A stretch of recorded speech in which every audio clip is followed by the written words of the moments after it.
Good morning, everyone. Thank you for joining me. Today we're going to focus on standing side bends. So a lot of times I find standing poses end up getting linked together in these different planes of motion where there's a lot of back and forth, side to side, open and closed hips. And that can be not so great for your hips and also create instability in your SI joints over time. So when you're doing standing poses, I highly recommend trying to stick with just one pose to each side to keep hips balanced, SI joints balanced. Or if you are going to link poses together, to link poses that are in the same plane. So I'll get a little bit more into that over the next couple of days. So today the plane we're going to focus on is these open hips or standing side bends. So you'll start in a nice wide stance, okay, about feet underneath wrists. Okay. So the first pose we're going to do, like we did the last couple of days, we're going to do the mild pose first, medium pose second, and then that harder pose last. Okay? And over time, it starts to be less about the physical intensity of the pose that makes the pose in these three categories, but it starts to come from a more energetic place. Okay? How much energetic support the pose needs. But just keeping it simple, keeping it more on the physical, making sure the alignment is good first. Okay, we're going to start in Trikonasana or triangle pose. So that left foot is going to pivot just in from 90 degrees, and your right foot will pivot all the way open. Just finding the foundation first to make sure that you're not hurting the hips and not hurting that front knee. Okay. So sometimes there's this tendency for this back foot to splay out because you're trying to force the hips open. But it's really not natural for hips to hold open 190 degrees. So that's actually not what you're going for. Around 145 degrees is probably the most you would want to open the hips. So if this back foot is too open, it's either A, going to force over opening the hips, damaging the hips, or a lot of people aren't that open in the hips. So having that back foot too open is going to end up hurting the inner front knee, because this knee is going to start to turn in to allow the back hip to be as open as the back foot. So you actually want those back toes to turn in just slightly, because this back hip is not open 190 degrees, or the hips are not open 190 degrees. I think this back foot or back hip is dropped down slightly. Okay? And that's going to allow you to keep the front kneecap facing the same direction as your second and third front toes, which is what you really want to focus on to keep the knee safe. And so as you start to come into triangle, you're looking also for equal length in the sides of the body. So as you start to come down, you might hit a point where it feels like this top side is starting to round, this bottom side is starting to contract. You're going to back off and find a place where the sides can stay long. Maybe it's up higher. I happen to be pretty mobile, so I can come lower, but it's not compromising the bottom side. It's not shortening the bottom side. And then the same thing goes for your neck. Sides of the neck are equal. And maybe you gaze at your top hand. You can spend maybe 5 breaths on the first side. Then you inhale, come right back up. Find a symmetrical pose. So as I mentioned, rather than linking one pose into the next, trying to stabilize the hips, neutralize the hips, and then come into the second side. So you're keeping the hips balanced. Right? Not a whole bunch on one side and then a whole bunch on the second side. So you start, you check the feet. Right foot's turned in a little bit. Left toes are swung all the way open, and that kneecap is facing forward. And then you also want to make sure you're not locking out the knee. You want to engage the front of your leg. A nice way to feel that is to lift the toes. Feel this lift, this energy up the front of the leg. And then you start to hinge, keeping both sides of the spine long, both sides of the waist long. And when you can't lengthen anymore, you set the hand down, reach a hand up, lengthen out the neck. Maybe you spin your gaze up.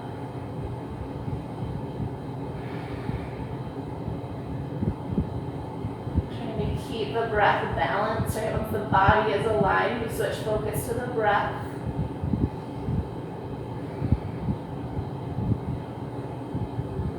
And then you can inhale back up. And then coming into that medium level pose, it's where the weight is going to have that tendency to shift just to one leg, and you have to put in more effort to keep the balance, the weight distributed evenly through both legs. So the foundation is the same. Maybe there's just a little bit more length between the feet, so that as you bend into your front knee, maybe that knee's not coming past your ankle, your right knee is not coming past your right ankle. And coming into Utthita Parsvakonasana, extended side angle pose. And now there's this tendency, because you're leaning forward, the hips want to lean forward with you. But you actually want to try to keep the hips more in this warrior two placement, where the hips are in line, and then it's again this hinge from the right hip crease that's bringing you down. So maybe you rest a forearm to your thigh. So again, this back hip's not hopping way up. Trying to encourage that back hip down. And there's minimal weight on your right arm, on your bottom arm.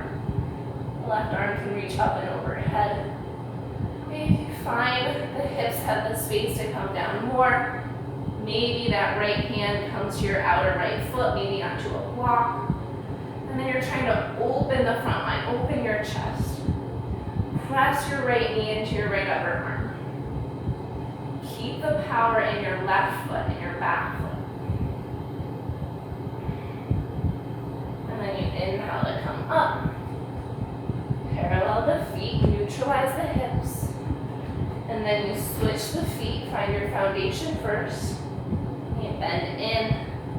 Keep that power in your outer right heel and that outer back heel. As you start to hinge forward, maybe you stop forearm to thigh.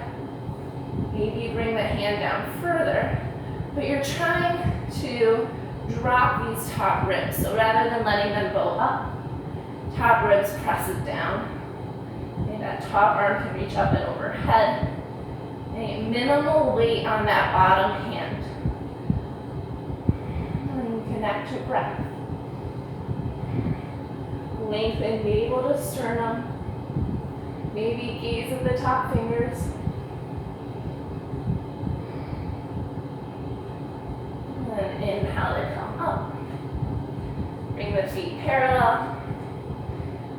And then the last pose in these standing side bends, or the last of the three types of poses in standing side bends, would be Ardha Chandrasana, or half moon balance. So you're taking the foundation from 2 feet to 1 foot.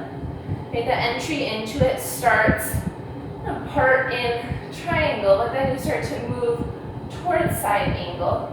So it's almost like you move through all 3 to then drag that back foot up and lift your back foot. You can always have a block underneath this bottom hand. Okay, so again, you don't want to round or collapse that bottom side. Bring that bottom hand up if you find rounding. And then a nice active lifted foot. Nice long spine, nice long neck.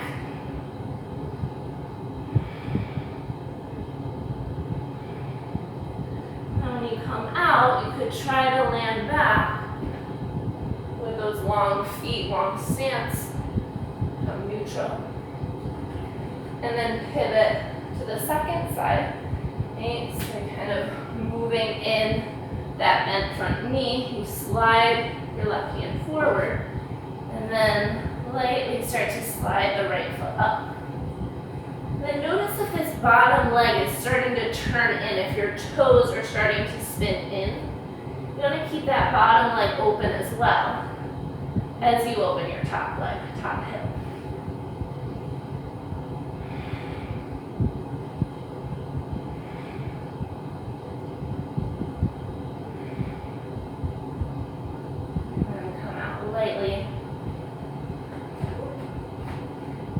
bring the feet parallel again. And then we could step or jump the feet together. So that's doing that sequence no more as a hatha sequence where you're finding that middle ground in that standing pose, that straddle pose.